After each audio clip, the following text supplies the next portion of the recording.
Mister ladies வியூஸ்க்கு வணக்கம். நான் டாக்டர் தீபா அர்லாலன், பிஹெச்எம்எஸ் ஹோமியோபதிக் ஃபிசிஷியன். இன்னைக்கு நம்ம என்ன சாப்டர் பற்றி டிஸ்கஸ் பண்ண போகிறோம் அப்படின்னா ரேடிஷ், முள்ளங்கி.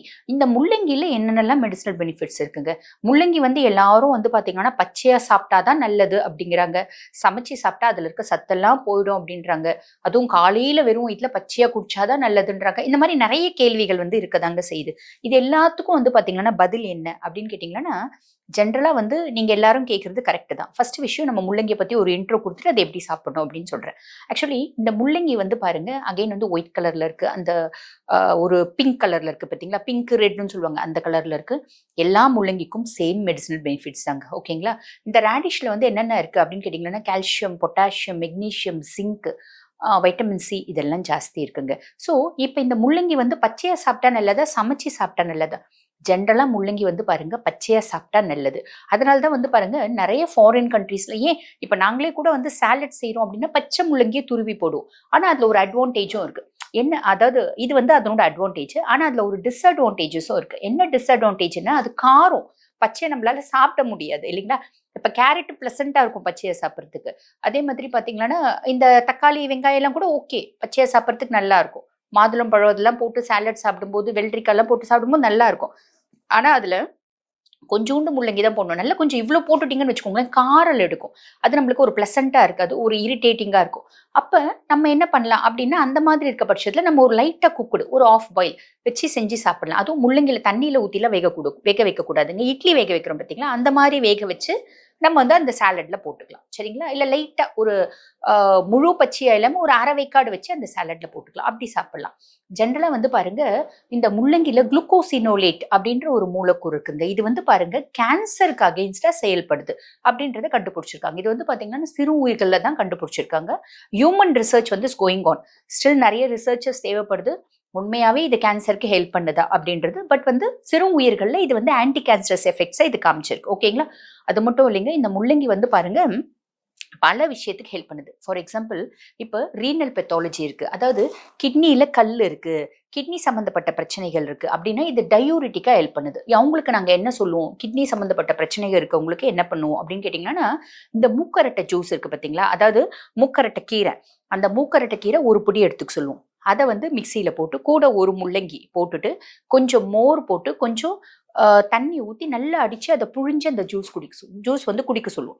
ஆக்சுவலி இது தொடர்ந்து ஒரு 48 நாள் குடிக்கும்போது பார்த்தீங்கன்னா அவங்களுக்கு இந்த ஸ்டேசிஸ் ஃப்ளூயிட் அப்படிம்பாங்க, டாக்ஸிக் ஃப்ளூயிட், உடம்புல கழிவு தேங்கி நிற்குது பார்த்தீங்கன்னா, அந்த கழிவை வெளியே தள்ளுறதுக்கு இது யூஸ் ஆகுதுங்க. உடம்ப கிளென்ஸ் பண்ணுறதுக்கு யூஸ் ஆகுது. உடம்புல இருக்க கழிவுகளை வெளியே தள்ளி உடம்ப சுத்திகரிக்கிறதுக்கு இது யூஸ் ஆகுது. ஸோ கிட்னி பெத்தாலஜிக்கு இந்த மாதிரி சொல்லுவோம். அதே மாதிரி பாருங்க, அந்த தலையில நிறைய பொடுகு இருக்குங்க அப்படின்னு சொல்றாங்க பார்த்தீங்களா, அவங்களுக்கு என்ன சொல்லுவோம்னா, இந்த முள்ளங்கி ஜூஸ் எடுத்துக்க சொல்லுவோம்.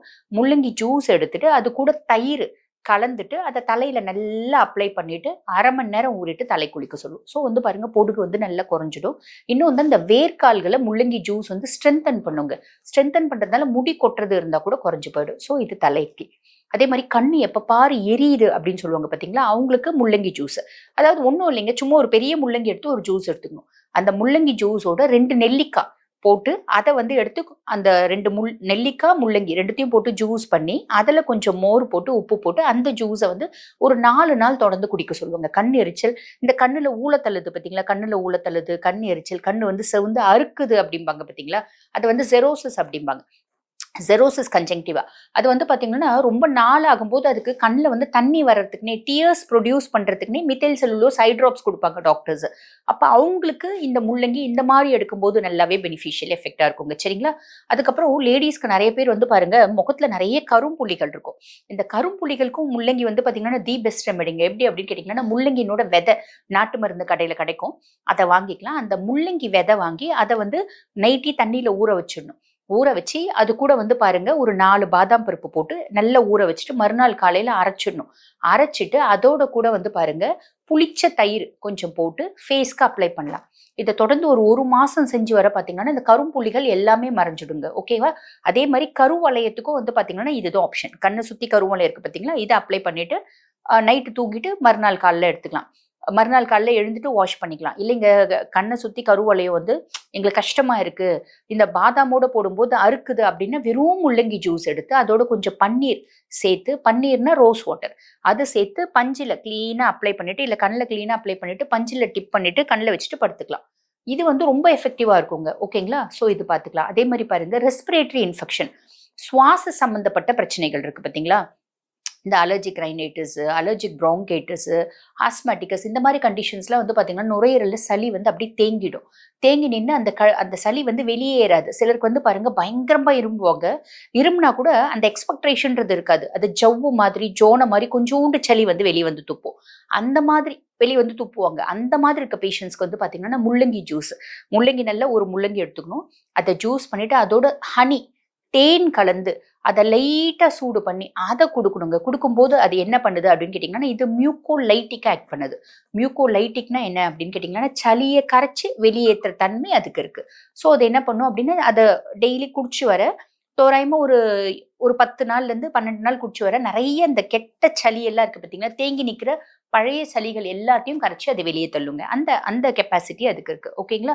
இன்னொன்று வந்து பாருங்க, இந்த டயபெட்டிக் பேஷண்ட்ஸ் இருக்காங்க பார்த்தீங்களா? இந்த டயபெட்டிக் பேஷண்ட்ஸ்க்கு நிறைய பத்திஸ் வருங்க. அதாவது நியூரோபதி, நெஃப்ரோபதி, ரெட்டினோபதி, இந்த மாதிரி நிறைய பத்திஸ்க்கு வந்து எது பெஸ்ட் ஆப்ஷன் அப்படின்னு கேட்டிங்கன்னா இந்த முள்ளங்கி.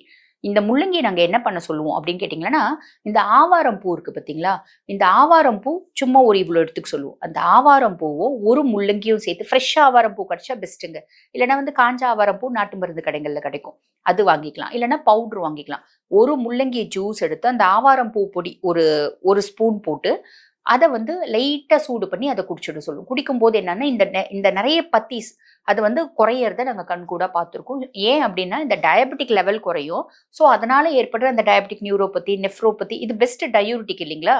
ஸோ இந்த நெஃப்ரோபதினோட சிம்டம்ஸ் எல்லாமே குறைய ஆரம்பிக்கும். அதே மாதிரி நிறைய மலச்சிக்கல் இருக்கு அப்படின்னா, மலச்சிக்கலுக்கு என்ன பண்ண சொல்லுவோம் அப்படின்னு கேட்டிங்கன்னா, இந்த முள்ளங்கி இருக்கு பார்த்தீங்கன்னா, இந்த முள்ளங்கி கீரையோட சமைச்சு சாப்பிட சொல்லுவோம். முள்ளங்கி கீரையோட சமைச்சு சாப்பிடும்போது பார்த்தீங்கன்னா, அது மலம் இலக்கிங்க. இன்னொன்று, இந்த முள்ளங்கி கீரை ரொம்ப டேஸ்டாகவே இருக்கும். ஆக்சுவலி இப்ப நாங்கலாம் சின்ன வயசுல வந்து பாத்தீங்கன்னா, எங்க பாட்டி ஊர்லலாம் வந்து இந்த கூழ் ஊத்துவாங்க பாத்தீங்களா? கூழ் ஊத்தும்போது முருங்கைக்கீரை பொரியலு, முள்ளங்கிய வந்து தனியா சாம்பார் வச்சுடுவாங்க. முள்ளங்கி கீரையோட தான் நான் பார்த்துருக்கேன் என்னோட சின்ன வயசுல. அப்படியே ஃப்ரெஷ்ஷா கீரையோட இருக்கும். அந்த கீரைய வந்து பொரியல் பண்ணுவாங்க. அந்த பொரியல் வந்து பார்த்தீங்கன்னா, இந்த அரிசி வறுத்து போட்டு ஒரு பொரியல் பண்ணுவாங்க. அது ரொம்ப டேஸ்ட்டா இருக்கும். இப்ப எங்க பாட்டிலாம் முருங்கைக்கீரை கூட அரிசி வறுத்து போட்டு பொரியல் பண்ணுவாங்க. இந்த இந்த முள்ளங்கி கீரை பொரியலுக்குன்னே வந்து பார்த்தீங்கன்னா, நாங்க நெறைய ப்ராப்பர்ட்டீஸ் இருக்கு. அதாவது முள்ளங்கில என்னென்னலாம் ப்ராப்பர்ட்டீஸ் இருக்கோ அத்தனை ப்ராப்பர்ட்டீஸும் முள்ளங்கி கீரையிலயும் இருக்கு. இன்னொன்னு வந்து பார்த்தீங்கன்னா, எய்ட்ஸ் டைஜஷன், செரிமானத்துக்கு ஹெல்ப் பண்ணும். மலச்சிக்கலை போக்கும். அதாவது பெருங்குடல்ல இருக்க பழைய கழிவுகளை இழுத்து கொண்டு வந்து வெளியே தள்ளுற கெப்பாசிட்டி அதுக்கு இருக்குங்க. ஸோ இத்தனை விஷயம் முள்ளங்கில இருக்கு. அது மட்டும் இல்லைங்க, இட்ஸ் அ பெஸ்ட் கூலண்ட். நம்ம உடம்ப வந்து எப்பயுமே குளிர்ச்சியா வச்சுக்கிறதுக்கு முள்ளங்கி நிறையவே ஹெல்ப் பண்ணும். டயூரிட்டிக்கு, அதே மாதிரி பார்த்தீங்கன்னா வலி இருக்கு பார்த்தீங்களா? இந்த மூட்டு வலி, கை கால் வலி, இடுப்பு வலி, இந்த தோல் சட்டை வலி, இந்த வலி எல்லாத்தையும் குறைக்கிற தன்மை வந்து பார்த்தீங்கன்னா முள்ளங்கில இருக்குங்க.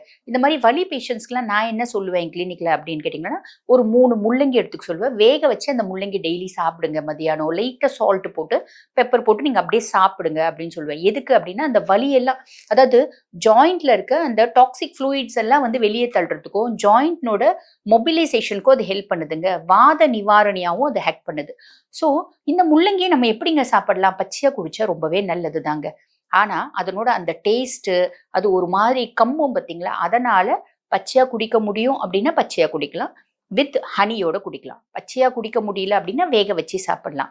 காலையில வெறும் வயிற்றுல சாப்பிட்டா, எப்பயுமே எந்த ஒரு பொருளும் வெறும் வயிற்றுல சாப்பிடும்போது அதனோட எஃபெக்ட் வந்து கொஞ்சம் ஜாஸ்தியா தாங்க இருக்கும். ஆனா மதியானம் ஈவினிங் அப்படி சாப்பிடும்போது அதனோட அப்சார்ப்ஷன் ரேட்டு குறையும். அது உங்களோட ஆப்ஷன் தான். உங்களுக்கு எப்படி சௌரியப்படுதோ அப்படி நீங்க சாப்பிடலாம். ஸோ இந்த முள்ளங்கி எப்படி எப்படிலாம் சாப்பிடலாம், எப்படி எப்படி சாப்பிட்டா எது எதுக்கு என்னென்ன மாதிரி பலன் அப்படின்றது உங்களுக்கு தெளிவா புரிஞ்சிருக்கும். இதே மாதிரி இன்னொரு பதிவுல உங்களை சந்திக்கிறேன்.